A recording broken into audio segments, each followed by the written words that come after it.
अब 102 से करते हैं। 102 से भाग करेंगे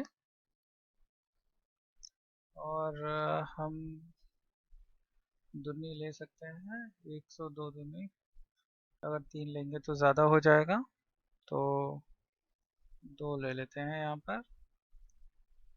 और ये 4 हो गया, 0 और ये 2। घटा करेंगे 1 बचेगा, 5 आएगा और ये 0। अब जैसा कि ये रिमाइंडर आ गया है 51 हमारा शेषफल। अब ये शेषफल जैसा कि हम यहाँ पर देख रहे हैं कि हमारा शेषफल क्या है, प्राप्त शेषफल क्या है, 0 नहीं है। तो फिर से एक और बात करेंगे। तो 51 को हम भाग करेंगे, 51 से भाग करेंगे 102 को। ठीक है, ये 102। अब इसको भाग करेंगे। कोई अगर हम यहाँ से समझ सकते हैं और यहाँ से समझ के वहाँ लिख सकते हैं, या वहाँ हम जानते हैं स्टेप्स को, तो हम यहाँ भाग की जो विधि है वो कर सकते हैं। तो यहाँ पर हम 2 लेंगे और ये आएगा 2 एकम 2 और 2 पंचे 10। घटा करेंगे और ये 0 आ जाएगा। तो इस तरह से हमारा जो हल है 51, जो विभाजक है 51, वही हमारा क्या होगा, इसका उत्तर होगा। तो इस तरह से 51 ही HCF होगा। तो क्योंकि 51 से भाग करने पर क्या आ रहा है, हमें 0 शेषफल प्राप्त हो रहा है। प्राप्त शेषफल क्या है, 0। तो इस तरह से ये प्रश्न का हल हमें मिल गया है। अब हम देखेंगे कि इन यूक्लिड विभाजन प्रमेय का जो एल्गोरिथम या प्रमेय का दोनों जो हमने ऊपर समझा है, तो उससे अब कि संख्याओं के गुणों, तो जो संख्याओं के जो गुण हैं उनसे संबंधित जो तो संख्या, जैसे कि यहाँ पर एक प्रश्न है, तो कोई संख्या है प्रत्येक धनात्मक समपूर्णांक, तो वो 2q के रूप का होता है। तो अब वह किस रूप में होगा, तो वो एक गुण है, तो 2q के रूप में। जो 2q का रूप है वो धनात्मक समपूर्णांक के लिए है। 2q+1 का जो रूप है वो धनात्मक विषम पूर्णांक के लिए है। तो ऐसी जो गुण हैं कि वह विषम पूर्णांक है या सम पूर्णांक है, या धनात्मक संपूर्णांक है या धनात्मक विषम पूर्णांक है, तो ऐसे जो गुण हैं उसे दर्शाने के लिए भी हम यूक्लिड विभाजन प्रमेयिका का उपयोग करेंगे, उस विधि का, एल्गोरिथम का उपयोग करेंगे और उससे ये प्राप्त करेंगे कि कैसे इनका जो ये गुण है वो है। तो उससे संबंधित यह प्रश्न है। आइए हम प्रश्नों को देखते हैं। और कोई भी अगर आपकी कठिनाई है या कोई भी आपकी दुविधा है कि कुछ बात समझ में नहीं आ रही है आपको, तो आप मुझे कमेंट कर सकते हैं। कमेंट करने के बाद मैं उसका और भी हल जो है वो आपको नेक्स्ट वीडियो में दिखाऊंगा और उसे समझाने की पूरी कोशिश करूंगा। या आप मुझे ईमेल कर सकते हैं, मैं ईमेल भी लिख दूंगा। तो मेरा जो ईमेल एड्रेस है उस पर भी आप जो है मुझे ईमेल कर सकते हैं अपना प्रश्न। चलिए आइए देखते हैं इस प्रश्न को। तो इस प्रश्न में कहा है कि हमें दर्शाना है, और क्या दर्शाना है, प्रत्येक धनात्मक समपूर्णांक 2q।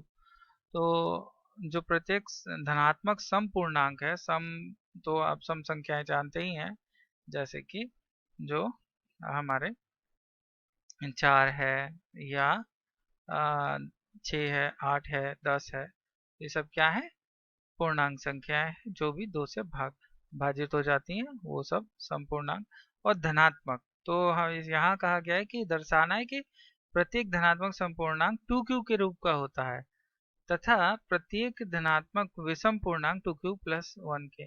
अब प्रत्येक धनात्मक विषम विषम संख्या आप जानते ही हैं, जो भी 2 से विभाजित नहीं, 2 से विभाजित नहीं होती, जैसे कि बाकी बची हुई जो संख्याएं होंगी जो भी संपूर्ण है पूर्णांक, और विषम विषम जो जैसे कि 6 जो है वो तो 2 से विभाजित हो जाएगा। तो हमारी जो सम संख्या, तो विषम संख्या हम यहाँ पर लिख लेते हैं, विषम और सम। सम में हमने जाना कि जो भी 2 से क्या हो जाएंगे, 2 से भाग हो जाएंगे। 2, 4, 6, 8, 10, 12, 14, तो इस तरह से बाकी की और विषम में क्या बची, 1, 3, 5, 7, 9, 11, बाकी की सब। तो ये जो है ये बात हो गई, समझ में आ गई हमें, हमें याद रखेंगे। और तो हमें कहा गया है कि विषम और समपूर्णांक संख्या है, तो जैसे कि इसमें धनात्मक समपूर्णांक 2q के रूप का होता है, तो ऐसा हो, और जिसमें जहाँ q कोई पूर्णांक है,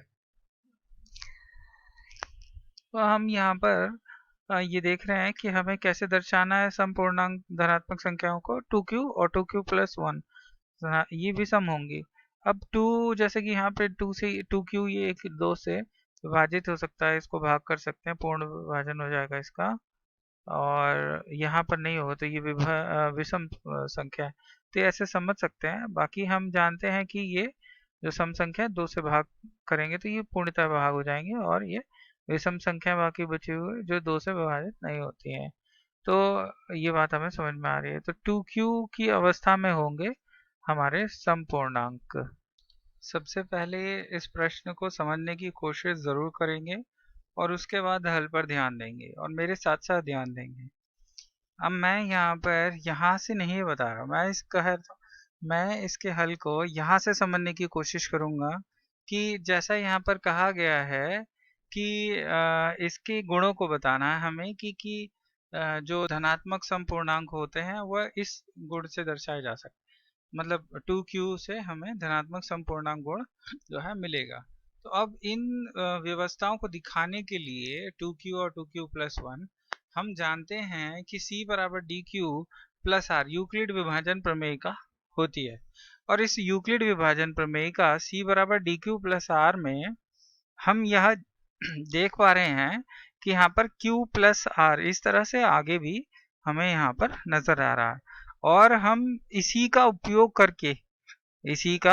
करके हम यह अवस्था लेकर आएंगे।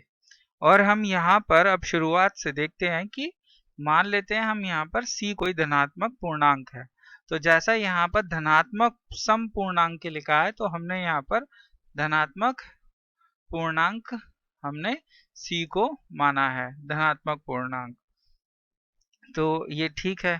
तो जैसा कि हम जानते हैं +2 +3 +4 +5 +6 +7 +8, तो इस तरह से धनात्मक पूर्णांक जो है उसके लिए बात कही गई है। और उसके बाद q कोई पूर्णांक है, और यह तो दिया ही गया है, ये तो दिया गया है कि q कोई पूर्णांक है, तो ये दिया गया है, और ये c हमने धनात्मक पूर्णांक मान लिया है। तो यूक्लिड विभाजन प्रमेय का उपयोग करेंगे, और हम यहाँ पर देखेंगे कि c बराबर डी क्यू प्लस आर जो है वो होता है, और 0 जो है इस तरह से r की जो वैल्यू है, r का जो मान है वो 0 के बराबर होगा या 0 से बड़ा होगा, और d से छोटा होगा, यानी कि जो हमारा विभाजक होगा उससे छोटा होगा। तो जो शेषफल है, तो हम यहाँ पर सबसे पहले जैसा कि हमें 2q लाना है, प्राप्त करना है, तो हम इस प्रमेयिका के अंदर हम देखेंगे कि 2q कब आएगा। 2q जब d की जो मान है, d की जगह पर हम 2 रख दें तो 2q बन जाएगा। और r की जगह पर 0। ठीक है, तो लेकिन हम क्या करेंगे, सिर्फ d की वैल्यू 2 बराबर मानेंगे। और जब हम ऐसा मानेंगे तो हमें इस बात से, इस कथन से हमें पता चलेगा, जब हम d की जगह पर 2 को रखेंगे तो हमें पता चलेगा कि r जो है, या तो क्या होगा, d की जगह पर जब 2 रखेंगे तो r जो है वो 2 से छोटा होगा, 0 के बराबर, और या फिर 1 होगा, क्योंकि 2 से छोटा क्या है, 1 है।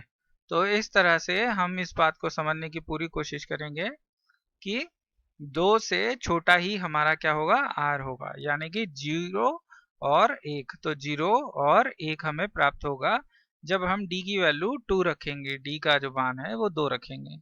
अब उसके बाद जब हमारे पास दो शेषफल प्राप्त हुए हैं, r की जगह पर हम 0 रख सकते हैं या 1, तो उसके बाद यहाँ पर हम पहली एक जो r बराबर 0 है उसके साथ, उस वैल्यू के साथ, उस आधार के साथ हम जाएंगे और इन्हें हम 3 में रखेंगे। तो अब जैसा कि हमने पहले d की वैल्यू 2 माना और उससे हमें ये प्राप्त हुआ, और r बराबर 0, और r बराबर 0 प्राप्त होने पर भी d की वैल्यू तो हमें 2 ही रखनी है, जो हमें पहले d भाई 2 रखने पर ही हमें r 0 प्राप्त हुआ है। तो हम इन वैल्यूज का, इन दोनों मान का उपयोग करेंगे और इसे हम अपनी प्रमेयिका के अंदर प्रयुक्त करेंगे। प्रमेयिका में प्रयुक्त करने पर देखेंगे हम c बराबर 2q, तो d की जगह पर 2 रखना है हमें, तो यहाँ पर 2 रखेंगे, तो 2 रखा तो 2q हो गया, और प्लस 0, और r की जगह पर हम 0 रखेंगे क्योंकि यहाँ पर हमने क्या है, 0 रखना है। तो इस तरह से r में 0 रखा हमने, यहाँ पर है प्रमेयिका, तो इस तरह से हमें इसमें वैल्यूज जो है यहाँ पर रखने हैं। या फिर c बराबर 2q, ये जो है लिख, नेक्स्ट स्टेप जो है वो इसका इस तरह से हम लिख लेंगे, तो हमें c बराबर टी क्यू प्राप्त हो गया। तो इसके बाद 1, 2 और 5 से प्राप्त होगा, प्रत्येक धनात्मक सपूर्णांक 2q के रूप में होता है। तो अब 1, 2 और 5 हमने नंबरिंग की हुई है अपने कथनों पर, ये तो हमने माना था और ये हमें दिया गया है। तो 1 और 2, यानी कि एक तो ये c धनात्मक और q पूर्णांक, इन दोनों से, और साथ ही पांचवा कथन, पांचवा हमें क्या मिला है कि c बराबर 2q, तो इनसे हमें प्राप्त होता है कि प्रत्येक धनात्मक समपूर्णांक 2q के रूप का होता है। तो इन सभी को जब हम मिलाएंगे, इन सभी कथनों को, तो हम कहेंगे कि हमारा जो है ये 2q के रूप का होता है। जो भी हमारा धनात्मक पूर्णांक है वह सम पूर्णांक 2q के रूप में होता है। जैसा कि 2q क्या है, 2 से विभाजित है, 2 आगे ही है, तो इस तरह से ये बात हमें समझ में आ रही है। और हमने ये किस तरह से लाया है वो भी हमें यहाँ पर दिया है।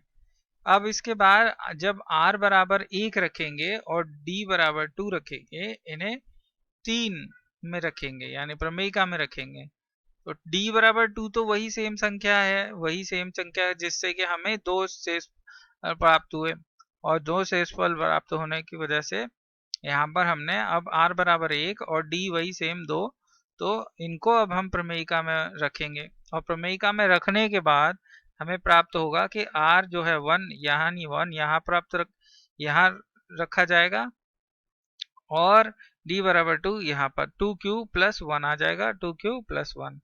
तो इस तरह से, और c हमें मालूम है कि कोई धनात्मक है, तो इस तरह से हमारा जो है प्रत्येक ये 2 से विभाजित तो है नहीं पूरी संख्या, इसमें 2 जो है इसमें समान रूप से बाहर नहीं निकल रहा है, कॉमन जो है वो नहीं निकल रहा है इसमें से, तो ये क्या है, विषम पूर्णांक। तो जो 2 से विभाजित नहीं होगी वह संख्या क्या होती है, विषम संख्या, और ये क्या है, विषम पूर्णांक संख्या हो गई, क्योंकि यह इसको हमने c को क्या माना है, धनात्मक पूर्णांक माना है। तो इस तरह से 2q प्लस 1 क्या हो गई, विषम संख्या, तो विषम 2q प्लस के रूप का हमें प्राप्त हो गया। देखिए ये सवाल अपने आप में पहली बार हम इस तरह से देखेंगे कि हमें प्रमेयिका का उपयोग करके हम इस सवाल को हल कर रहे हैं। तो ये थोड़ा कठिन है, इसे बार बार देखेंगे और हम इसे समझने की पूरी कोशिश करेंगे।